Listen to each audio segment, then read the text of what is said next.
To you, how do you define the marketplace?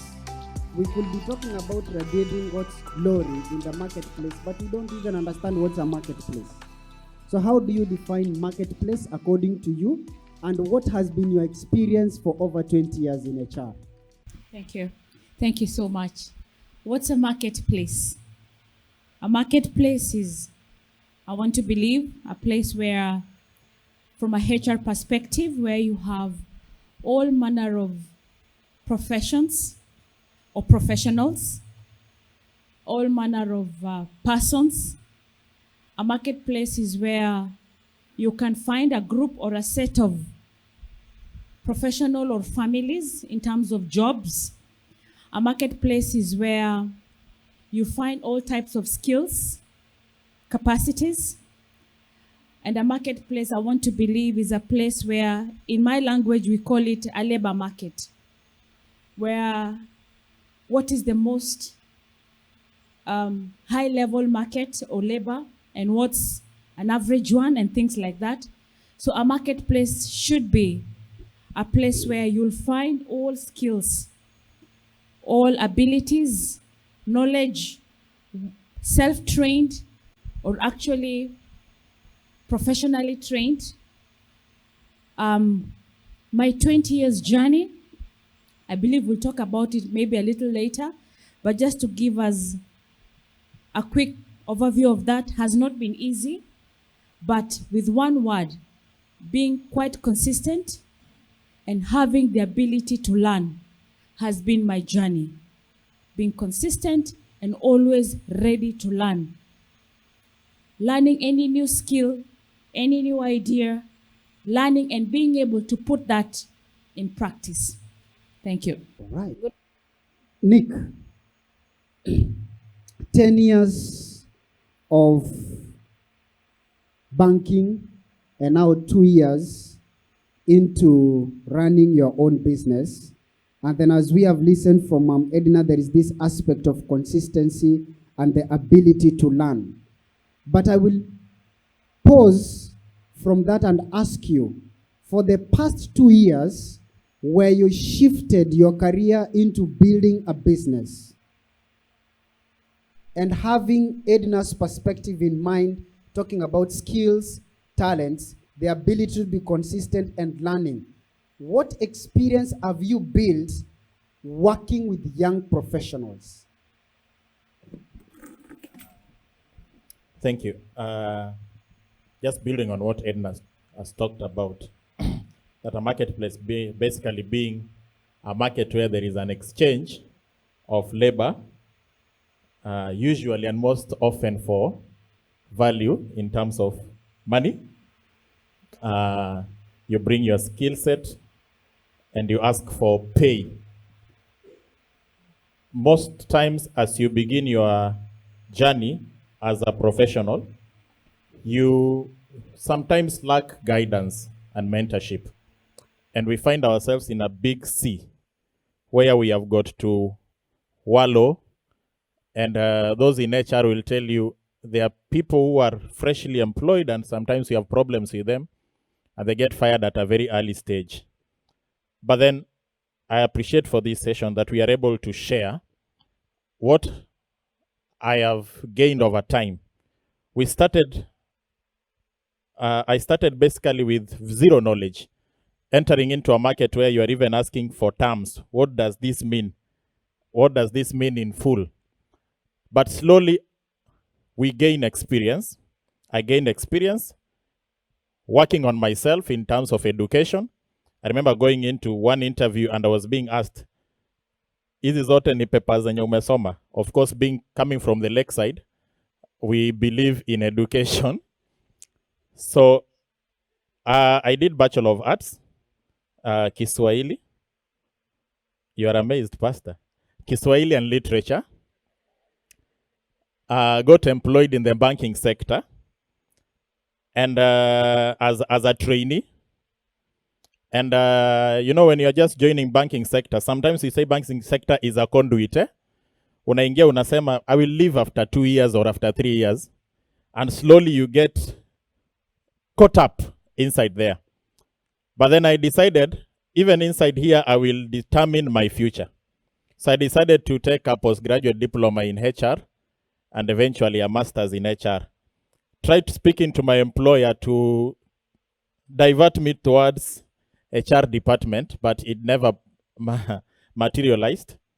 But then I remained consistent in excellence in what I was doing, and therefore began growing in the ranks until I became a supervisor. And I was looking for the position of a manager. Then that is when my professional studies impressed the HR manager, who decided to take me in the HR department and train me to become an HR professional. Eventually, I rose in the ranks in the HR department.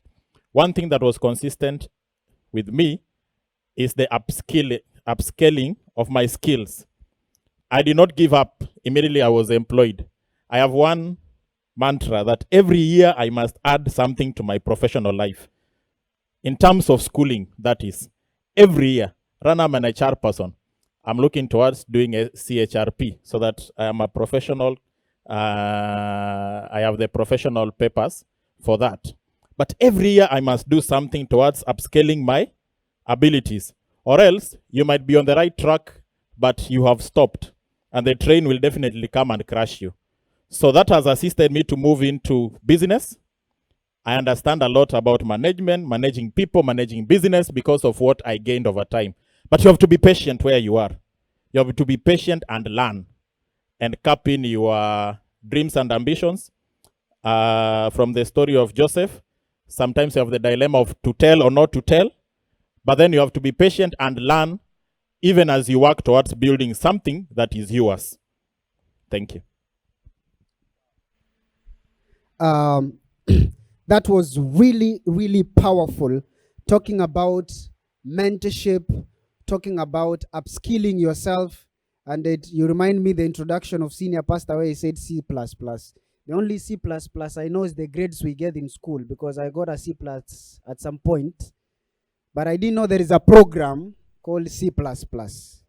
So it means I need some upskilling somewhere as well, just for awareness, is it?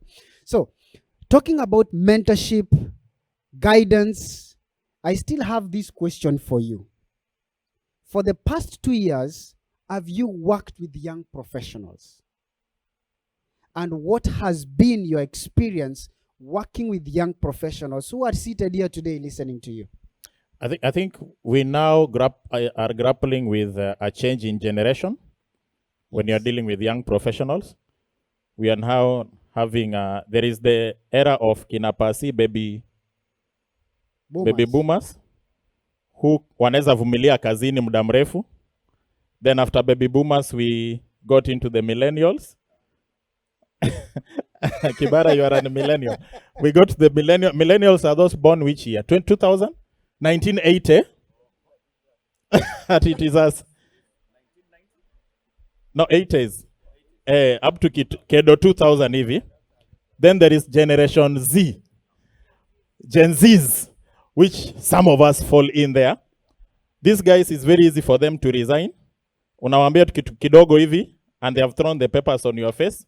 They sometimes resign without writing the resignation letter. They don't care.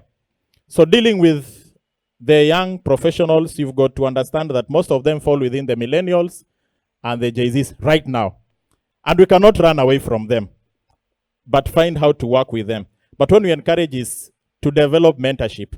I shall say your first mentor should be your supervisor at work. Work around that your supervisor at work becomes the person from whom you can learn a lot. They should not be your enemy. The moment you see your supervisor as your enemy, then problems really begin. I usually have a mantra that I'm working for my boss, whomever the boss is. So if the boss comes in, you know what Kinyua did? The guy for public service. When the new president came in, Kinyua was serving as if he's still serving President Uhuru Kenyatta until when he properly left. And that should be your mantra in terms of getting mentorship. That begin there. But go for people who have gone ahead of you. If I was a lawyer who is coming up, I would easily work with Kibara here. But since I'm an HR who is coming up, I would prefer working with Ma'am Edna. because she embodies what I want to become. You understand what I'm saying? I will not go for, but if I'm a pastor, everybody comes Everybody to a goes to pastor. the pastor. or programmer, JavaScript and all that stuff. So, but as a young person, you cannot survive without mentorship. Mentorship is not somebody who is abstract somewhere far. You cannot survive without mentorship. Wow, powerful. Thank you. Are we getting somewhere? At some point, we will be calling for your questions. So just when senior will speak last, we will now invite your questions. So write them somewhere. You will get a microphone to ask yours. Now, this question goes to my fellow millennial, Ken, my fellow millennial. So as a young professional, which challenges have you faced and how have you handled them? Thank you very much, Millennial. I think my thoughts are first to debunk the meaning of professional, because I think had we expanded that word, probably this room could be full. Because I hope this is not the situation that we are thinking of professional in the old traditional way, which is very limiting, and I find it inappropriate to talk about professionals, because it's a phrase that now has been overtaken by events, because professionals used to be the accountant, the engineer, the advocate, the mainstream careers. But if you look at the definition of a professional, and especially profession, then it's any paid activity. So long as you are paid, it's a paid activity, a paid occupation, then you are a professional. Any paid occupation becomes a profession. But they go on to say, especially the professional that requires a prolonged training. So you are all professionals. So let us debunk the professional connotation of the engineer, the accountant, the architect. That is old-fashioned. Actuarial science. So let us all feel that we are all professionals, real professionals in our own right, so long as what you are doing is a paid activity, a paid job or occupation. Okay? Yes. So I wanted us to debunk so that we are in a good place to begin. So what was the question? You faced as a young professional, the current that we have defined, and how have you handled those challenges?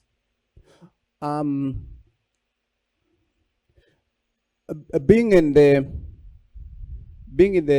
legal profession, I have found a very toxic market, and I'm sure, but I hope that things will change, and by the time the young professionals are entering the market, it will be a better place to be. And as a lawyer, I do litigation, and I have now evolved into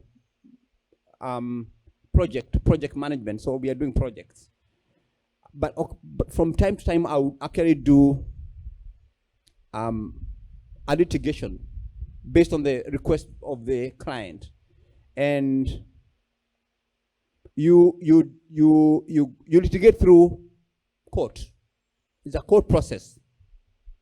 and you do your case, and you think that 1 + 1 is 2, and the judge tells you it depends. It depends. 1 + 1 for me, I think it's 2, but before the judge, it depends.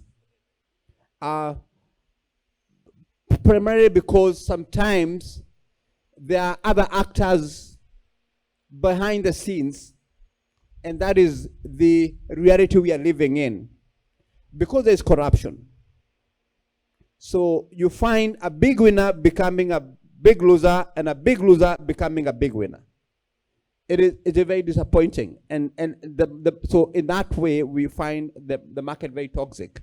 And that is why you see when you're doing international contracts, they put a clause that should you have any problem that requires the interpretation of this dispute in Kenya,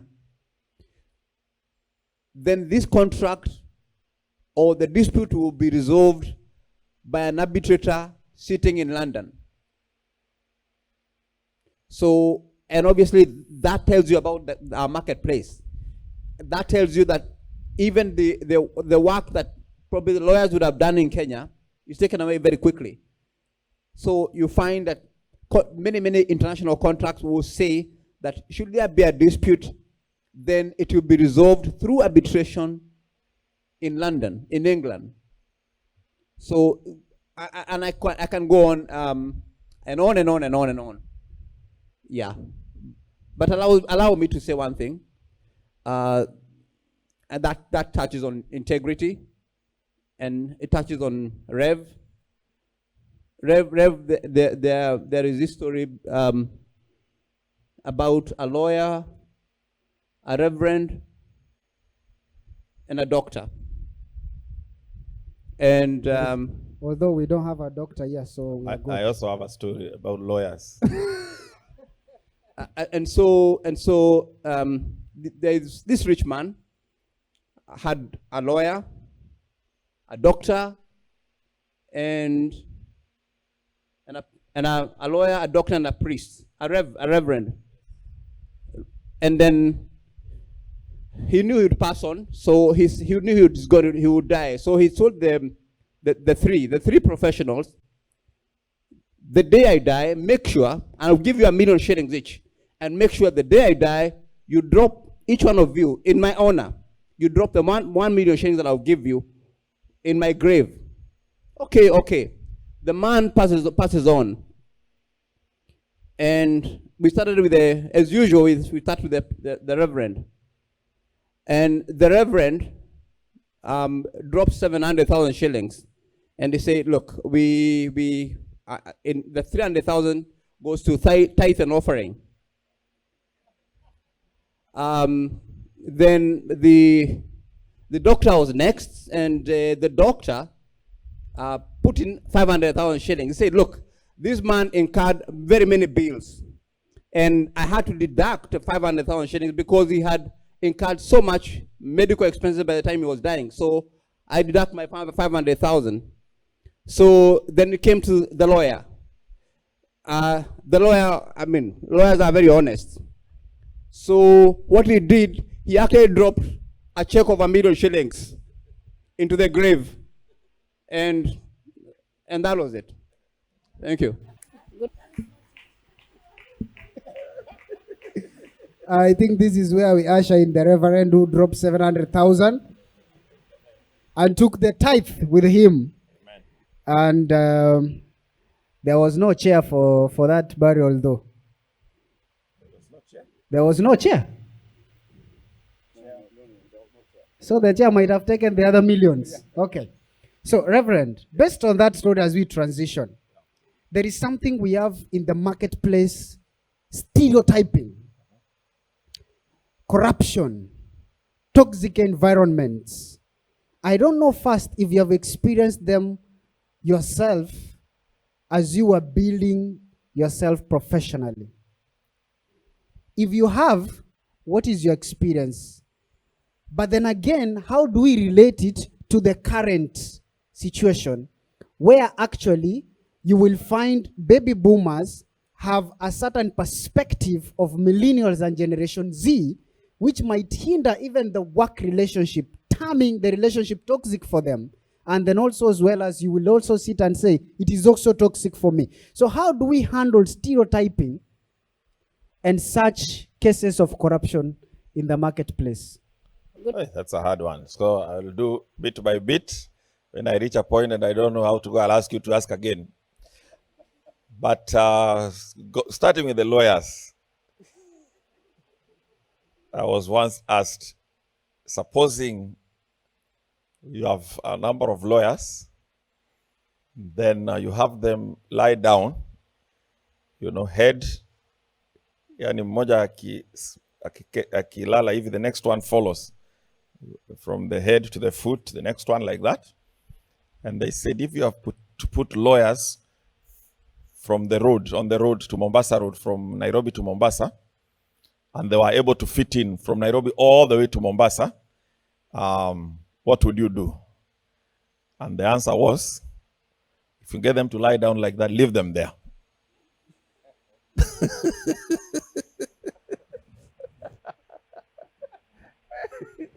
Nick is still trying to figure out what I'm talking about. So corruption is a big thing. I don't know anybody who has never experienced corruption. But let me give you another corruption that I had to deal with.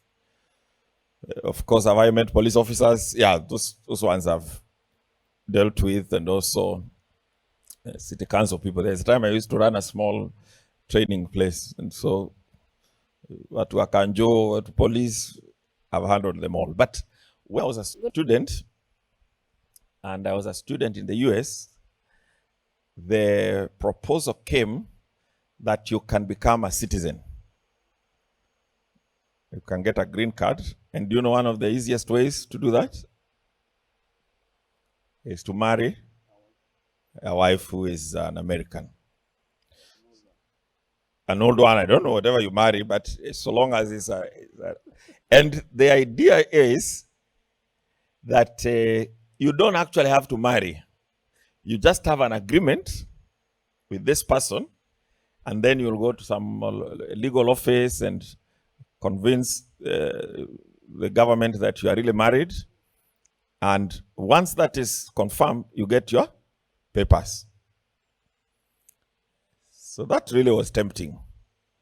And a few of our brothers and sisters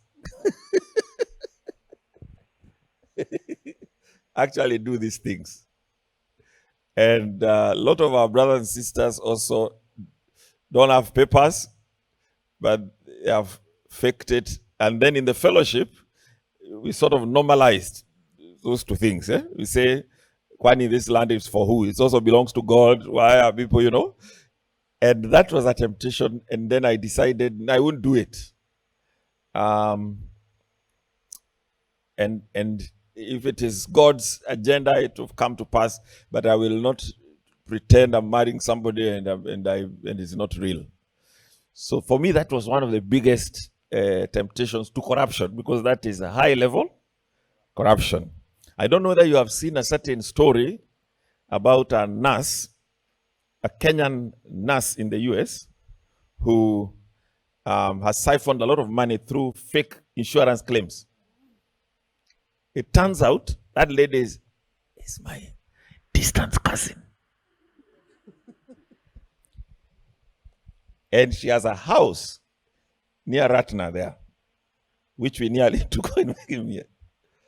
And when I saw that, I was so shocked, because they are lure to money. And she has a lot of property. But what they did is they would use claims of sick people and just keep claiming, and they were running into billions of Kenya shillings. So the corruption comes because of wanting to get ahead very fast. And the temptation is, why go through the entire process? And my example is actually Daniel. It is said that Daniel purposed that he distinguished himself. And if you are talking of somebody who could be corrupted, if you read the curriculum they were learning, is things about reading the stars, about Babylonians, gods. And he decided even the food he won't eat, that is not the right one. So you have to determine what you want to be. So what were you saying about corruption and identity? It will come again. Even after that, you may not understand very well, but just do it again, then I attempt to answer it. So the question was navigating through issues like corruption. Yes. And then the second one, which is, I think, very important, Yes. is the stereotyping in the marketplace. Okay. Yes. Yeah, I get it. Now, not only have I faced stereotyping, I have faced, and I thank God for that, I have faced, we call it racial discrimination. So at my time, that would have been a big thing. And when you go through any kind of stereotyping, you generally feel like you should not keep pushing. You find, and just the other day when I was going to Nairobi, that was on Tuesday. Malecha is the only one who knows. Was it Tuesday? Yeah. I came across an American, from the way she spoke, a black American lady. She must have been on holiday. And so there's this place you put your suitcase or whatever for them to find the weight, to know whether it can be allowed, as hand luggage. Now, so I'm presenting my ID, and as soon as I give ID, I normally put that thing there to find the weight. Apparently, the people who are before me, she has not removed her luggage yet. So without my noticing, I was told that I nearly hit her with my bag. So I said, okay, I'm sorry, I thought you people had removed. And this lady starts going, all you needed to do is just wait. I don't know. She kept going and going. And I'm not even aware that I was about to get somebody injured. And because I've lived with them, I knew she is always spoiling for a fight.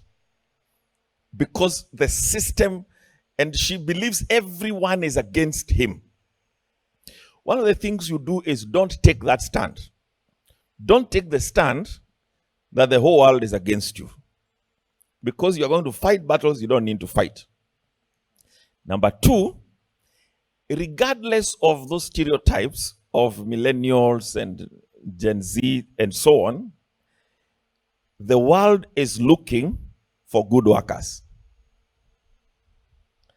Anybody in the whole world, any employer is looking for a good worker, even if they are not from his tribe.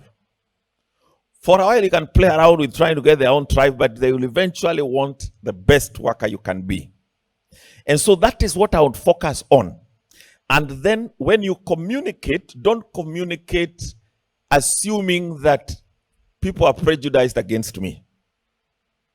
You don't always come in as a fighter. I mean, you fight in a nice way, but if I knock you down by mistake, you don't start saying it happened because I am a Generation Z.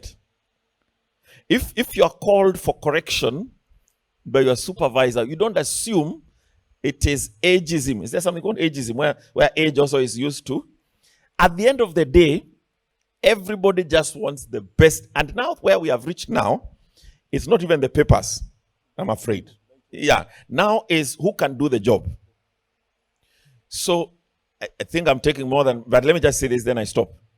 One of the things you have to do is to decide what you want to become. And what you become is not necessarily what your first degree is in. I used to teach at Graffin's College, and these kids were forced by their parents to come and do a computer course, which I used to teach. And they'll tell me, I didn't want to be here, my father forced me. And I asked them, if somebody has paid for you to do a course, just do it. There is a day you look for somebody to do for you anything free, and you will not find. And chances are that you'll use it anyway. whatever else you become. All right? So when you are doing a first degree, a diploma, and it's something you don't totally like, or you're not even sure what you want.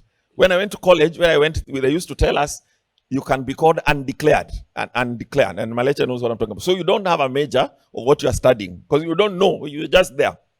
And that's okay. And then even when you decide, you are not even sure what you are deciding anyway. So the degree you get does not define what you'll be. You have to go back and ask, what do I want to become based on your passion? Especially your passion and your gifting. Once you, because you cannot be everything. Like me, I'd like to do several things. One, I wanted to be a pilot. I still wish I can be a pilot. Then, when I was young, I really wanted to be these army guys who march singing the band. I really thought it was the best thing. Then I also wanted to be an ambassador. And I also wanted to be a bishop. So there are very many things. And I wanted to be a professor as well. And my father wanted me to be a doctor. I didn't want. But so you can want to be very many things. And now the social media is always inviting you to become everything. You have to narrow down to what it is you want to become and give it your best in terms of preparation, in training, to be top. Okay? Once you get that, it will not now matter who thinks you are a different kind of individual because you are a millennial or whatever. If you are the best, and you can become the best. I wish I also became a psychologist because I will convince you that you have enough brain power to do anything you wanted to do if you can communicate in average English. But the idea is focus. Do you know what you want to become? Training is available all over the place, including YouTube and online school and regular school. But you have to, and you don't just become, if you become a nurse, you don't become a nurse. Janet Maleche is telling us some things I don't even know what she say. At the L and D, we don't know what it is. If you are a nurse who has never found out exactly what kind of nursing you are in, you can never shine. Okay. Sorry for going ahead before you. But I'm sure we are probably talking about the same thing, Ma'am Edna. Basically, for adding what Rev has said, I just wanted to clarify the passion and being good at what you are training to be. I think there's also a connection, a divine connection, so that you pray to God to show you what you really came to this world to do. Because you can imagine if a pig, and with all due respect to pigs, pigs are good, trying to fly, to a flying pig, you can imagine how much effort it would require to make a pig fly. Yet, a bird flies naturally. So you need to pray. You need to go down on your knees and ask God to show you what you are really, really, really good at. Because there must be. Why am I saying that? Because we are all different. If you look at your neighbor's fingerprints are completely different. So you are unique. And you're going to offer the marketplace something really, really unique that no other person can offer. Because you're unique. So the question is, then you must ask God, you must ask your friends, you must ask Rev to help you discover who you really are and what you can do. Because I can assure you, probably seated there are amazing tennis superstars. It's only that they don't know. You could be sitting next to the next president. It's only that they don't know. They haven't been discovered. They even haven't discovered themselves. Thank you. Ma'am Edna, you're going to speak up next, but I will add your question so that after your addition, Continue. We are in the era where people want things very fast. You finish college, you want a job that pays you 200,000 because you paid school fees. It's you actually your parent who paid the school fees, not you. You want to live in Nyali. You want to pre-order iPhone 14. You want a holiday every weekend. No, which advice? Because I think that is one of the biggest challenge young professionals face, and it blurs them from seeing opportunities.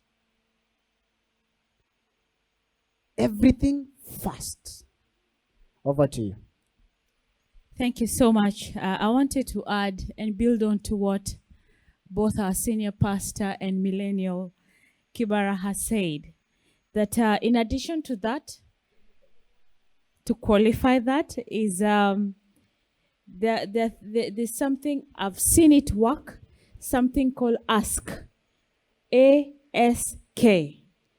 You must have the right attitude, you must have the right skill, and you must have the right knowledge.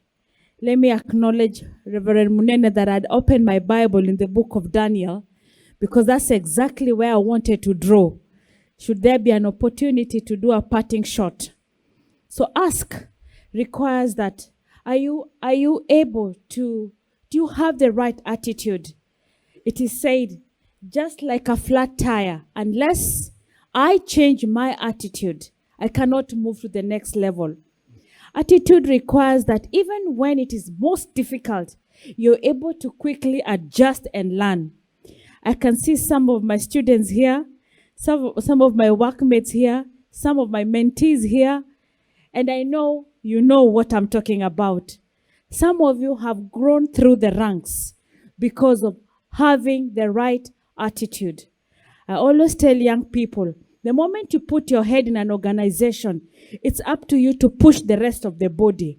And it is about your attitude. 2, what is your skill? What are you good at? You are more privileged than some of us, because today there's no skill you cannot learn. There's nothing you cannot learn. I'm teaching myself guitar online by myself. And one of these fine days, I want to write this particular music. So I have the music in my head, and I want to now play it, having taught myself how to play a guitar. That means you can do it. So attitude, skill, and knowledge. Knowledge requires that every day you learn something new. Let me surprise you. 3 weeks ago, a former boss of mine calls me and tells me, Edna, I need you to escort me somewhere. And yesterday, I had a reflection. Why did this supervisor, after working with him over 5-6 years ago, remember me? And I asked him, sir, why did you remember me? He said, because you're swift, you're intelligent, you're agile, and you're always available. That made me feel like I have my PhD. You're swift, I'm intelligent, I'm available, I'm agile. I'm a yes-to-go person. Let me shock you. We walk into the UN Secretary General, Zainab Bangubura. I didn't even know her name. And I'm looking at this former boss. He tells me, keep quiet. I needed you to walk with me. I said, sir, you would have prepared me. He said, no, Edna, I know you. So immediately I Googled, I got to know who she is. I quickly mastered. Nobody will give you time to grow. Nobody will give you time to go through baby steps if you have to have a competitive edge. If you have to remain at the top. Yes, the degrees are important. The certifications are important, but the game changer is your attitude. The game changer is your agility and flexibility to learn. And the game changer is the knowledge that you have.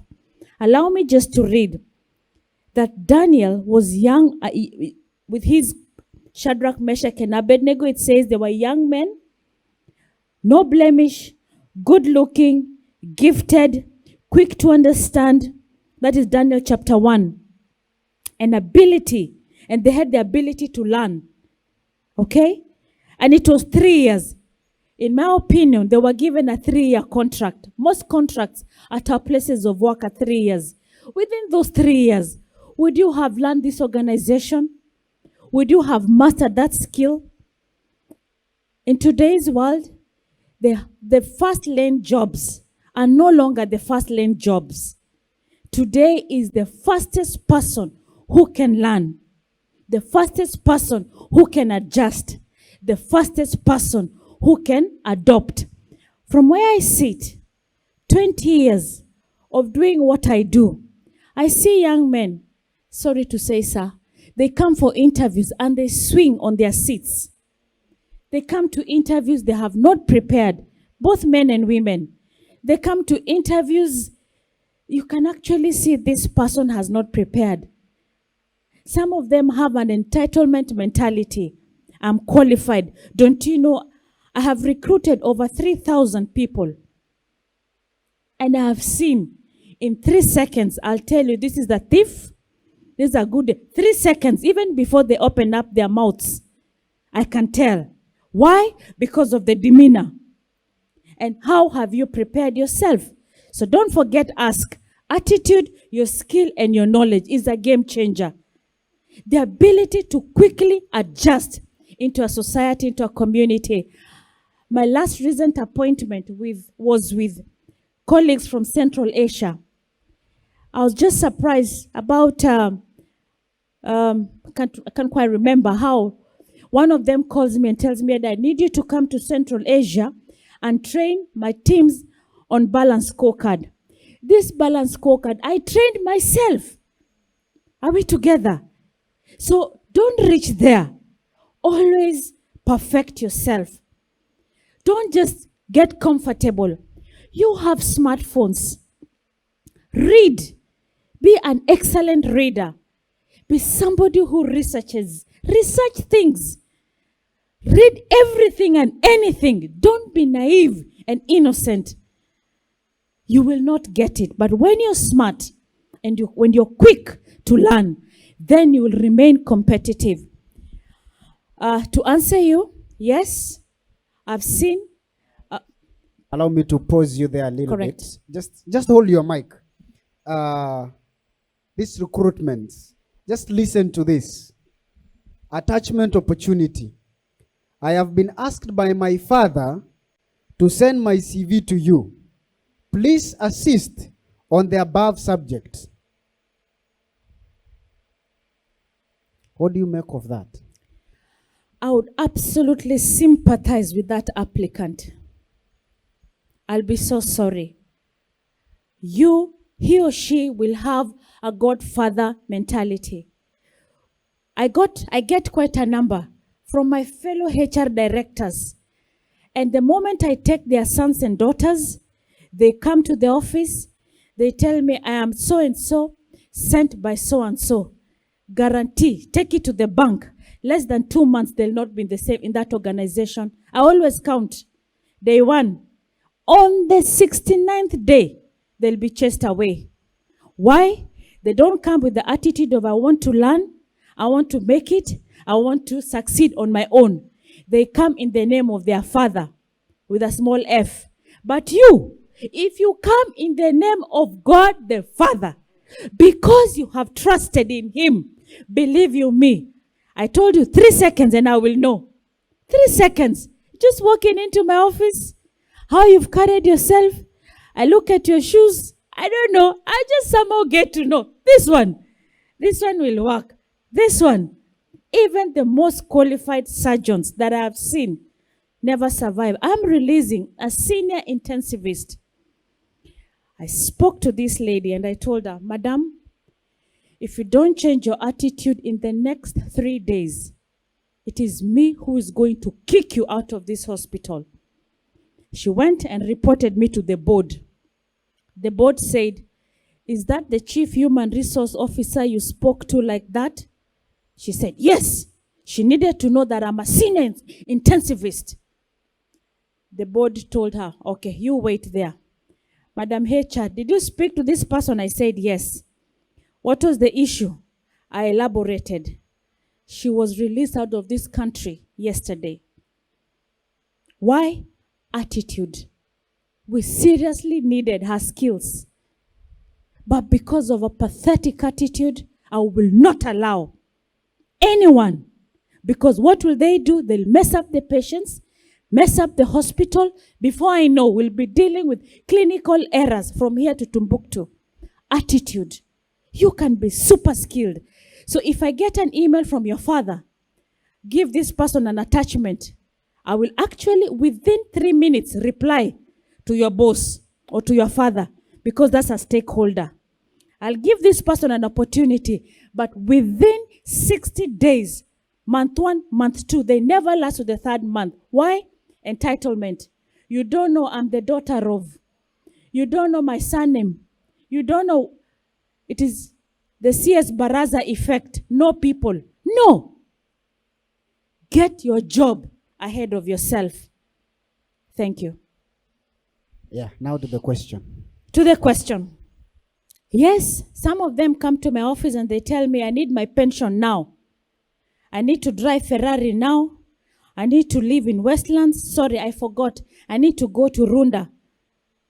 Only to know that Runda means Reserved United Nations.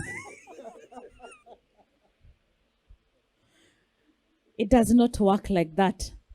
You have to go through process. Allow me to write something I wrote here. There's some notes I told myself I have to tell you. Intensity, consistency. Listen to this. Consistency beats intensity. Consistency beats intensity. If you are consistent,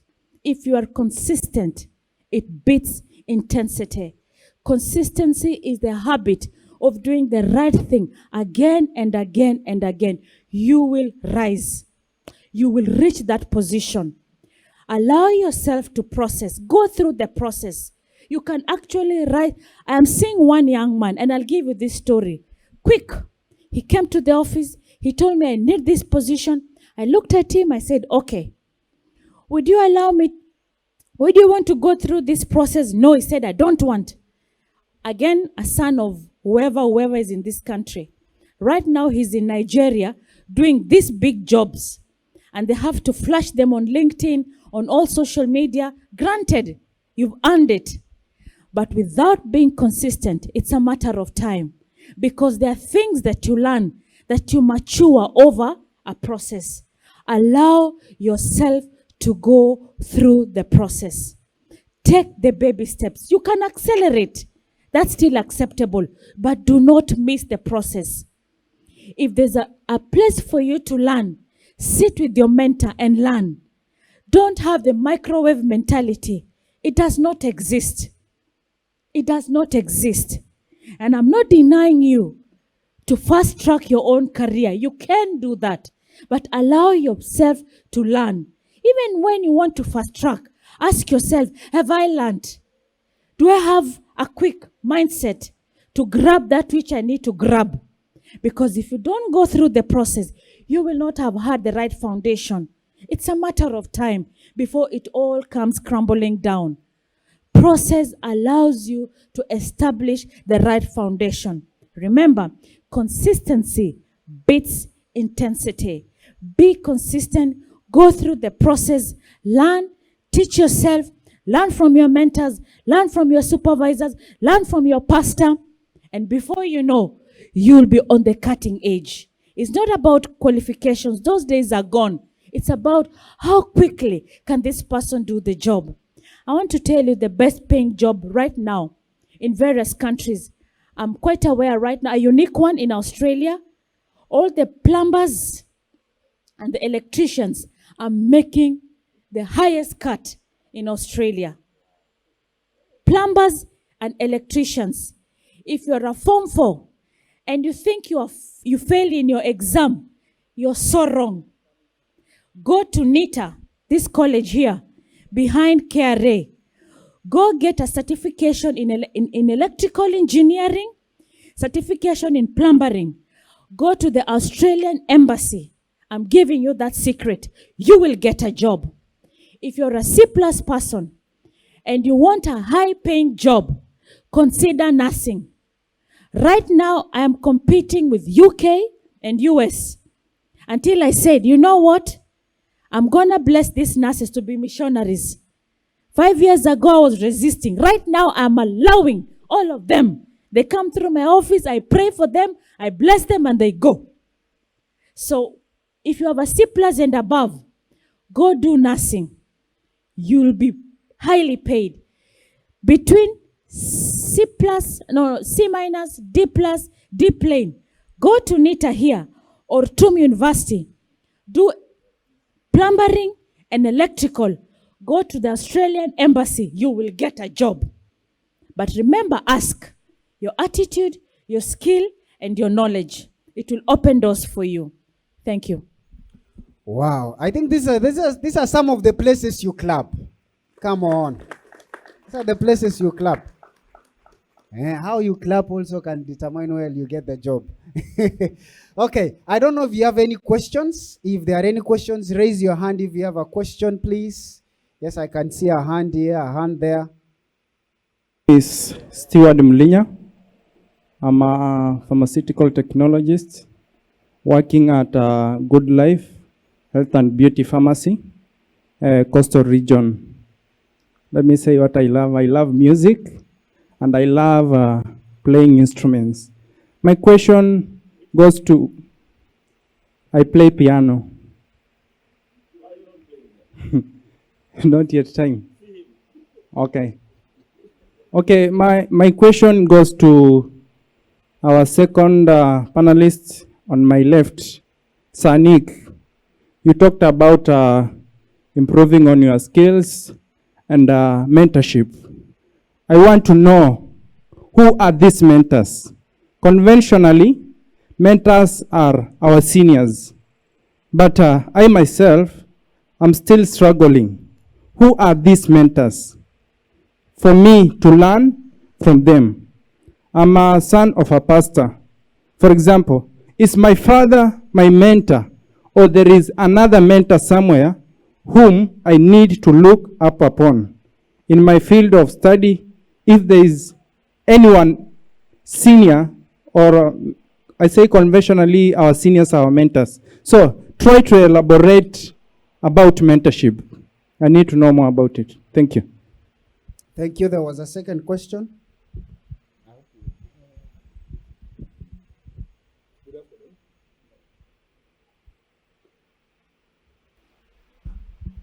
Good afternoon. Good afternoon. My name is Kinoti. I've just come to Mombasa from up country. I've come from Nanyuki. I've been working as an agricultural officer, but I resigned and came to follow my dream of becoming a marine educationist. So my question will go to Nick. Nick, yeah? The guy in black. At what point do you leave your first job because you've been working and maybe you have this dream that you want to follow, and you can't follow it from the place you are? There's a process of saving up money to start this business that maybe you intend to start. And there's a process of planning, because you can never save enough. You can never plan enough. And maybe something, like you've just resigned and Corona has just happened. So at what point do you sit in that office and decide, I want to leave this job to follow my dream, to do something? Thank you. I think there was another question there. Any other questions, please? Raise your hands. All right, there is another question here and there, so that we take and tackle at least all of them. Okay, thank you. My name is Shadrach Ocheng. I'm an audits and an accounts intern at Gwethonguka and Associates, CPAs. My question is, actually it's relating to what my brother has asked. At what point do you draw the line between being loyal to your employer and looking for greener pastures. I don't know that you're getting me.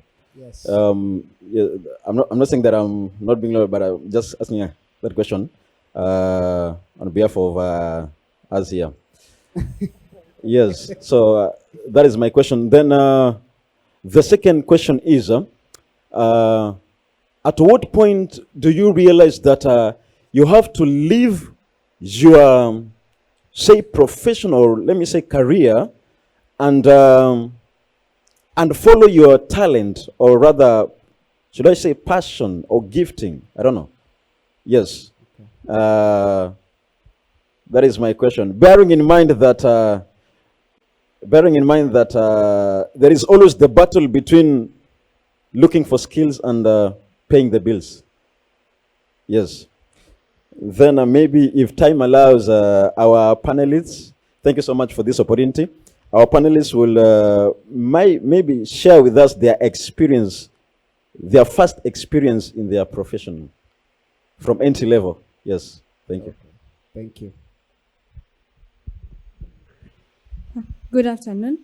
I'm Margaret Ngige. I'm a lecturer in marine engineering at Bandari Maritime Academy and also a trained marine engineer. So my question goes for Mrs. Edna. Being in a male-dominated field, there is the sexual stereotype, the gender and all that. And there is this idea that for you to rise, then you have to maybe give sexual favors or kuzoeana na boss kiplani for you to rise. How has it been for you, given that you have 20 years? How has it been for you, and what would you say for women seeking to rise in such fields? Yes, that's all. Thank you. Praise God. Amen. Bwana asifiwe. My name is Elijah Ngwamwe. I have some two questions here. But first, allow me to appreciate what you say, this conversation, and it's really uplifting. I've really learned a lot this evening. So God bless you so much. So I have a question for Madam Edna and Brother Nick. The first question to Madam Edna. What are some of the top or must-have soft skills for some people like us, especially this generation?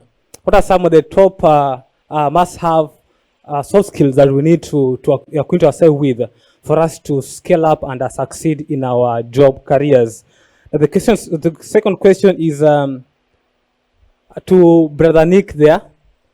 What are some of the 5 business skills that we can build on as young people to have? Thank you so much. Thank you. Do we have any other question? All right.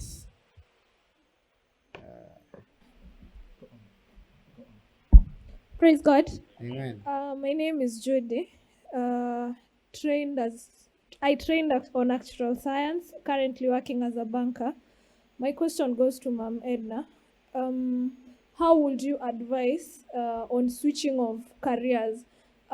You've talked about maybe the best places where there's probably some funds and probably already in another career. How would you advise on switching? You're already in a place, you of course need to increase your knowledge. You don't want to mess with what you have now. Yes. Thank you. There were some other 2 questions here. Good afternoon. I'm Vihenda Whitney Asumu. I'm a SPE educator. I have a question to Ma'am Edna. How do you deal with toxic bosses? Or if I may simplify it according to my career, I'm a special needs teacher, but I work in a regular school. And you find some bosses have special kids in this school and they don't want to take them to the correct institution. And they feel they're right, but whatever they're doing is actually wrong. And you can't tell them anything. So how do you deal with that? Nice. Yeah, there is a question there. Praise God. My name is Richard Shaw. I have a question to Nick. And this is about after making the move from employment to business.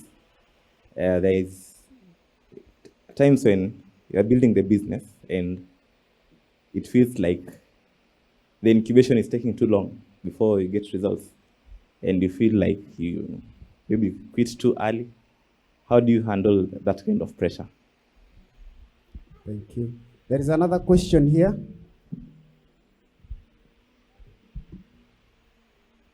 I think now we will respond after here. Praise the Lord.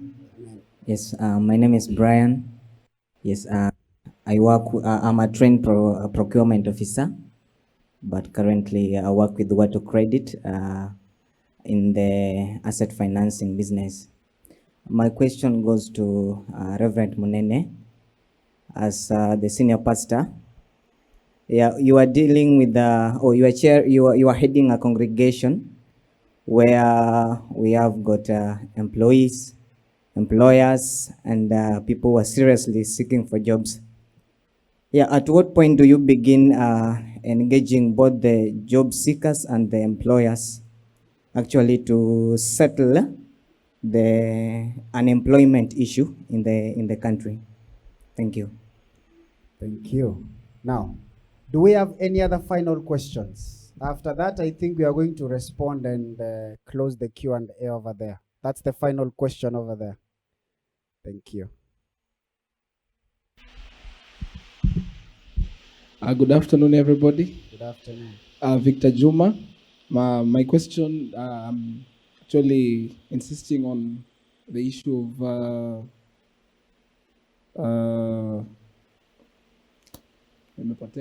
anyway, so I'll just give an overview of what I wanted to say, then you'll get it out.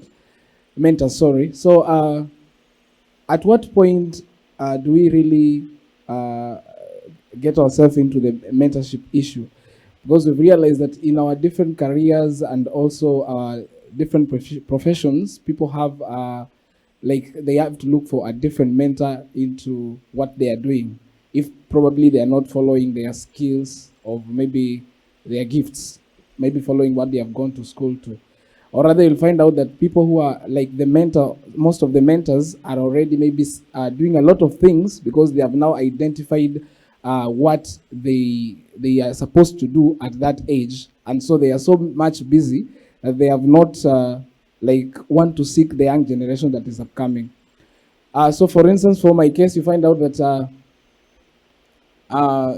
was once having 2 employees, and I didn't know that is also a mistake because of having maybe somebody who should have mentored me in one or another. Okay. All right, thank you. Let's appreciate all of us who have asked questions. It's time to respond, to get responses, I think, from here. Who wants to go first? Okay. Okay, I'll start. Somebody had threatened me that they'll give me questions. I see they came through with their threats. But I'll try and answer. On the point of mentorship, I probably might bring in millennial Ken. But I think usually it's not the mentor who seeks the mentee. It's the mentee who is supposed to seek the mentor based on what stage of life they are in. And this is my belief, that as you move on with different challenges in your life, you might develop different mentors. You understand what I'm saying? Mentors are totally different from role models. Your father can be your role model, and probably to some extent your mentor, but he's your father.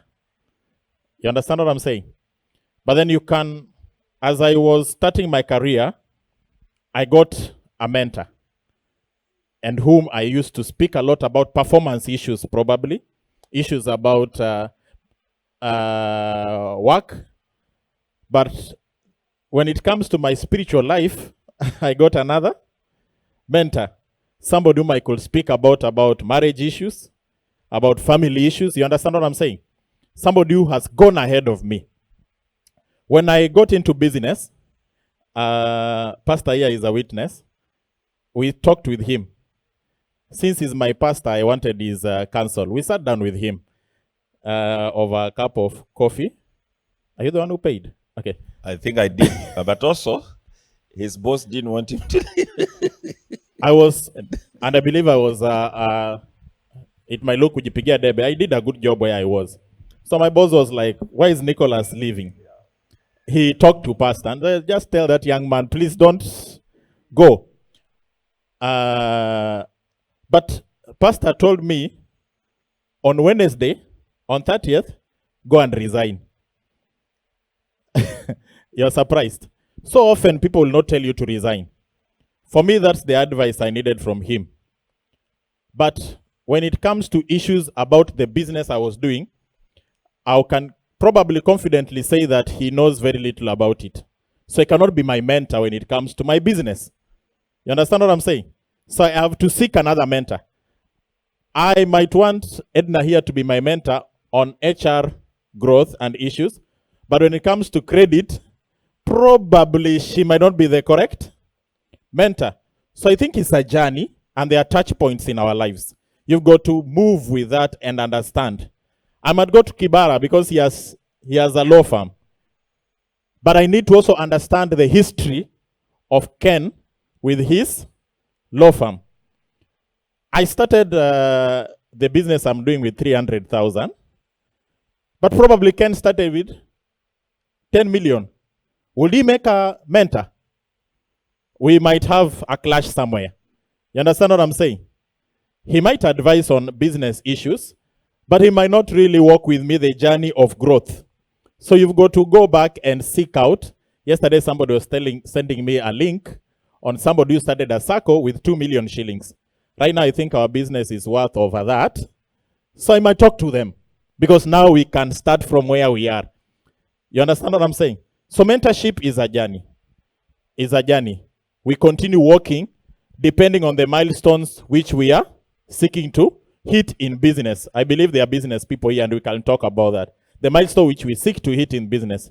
Let your mentor be somebody who has gone ahead of you in what you want to do. You might not talk to somebody who does not have a wife and a child concerning marriage. They might give you the ideal situation and not the real situation. So I think as you continue, you develop and work with mentors.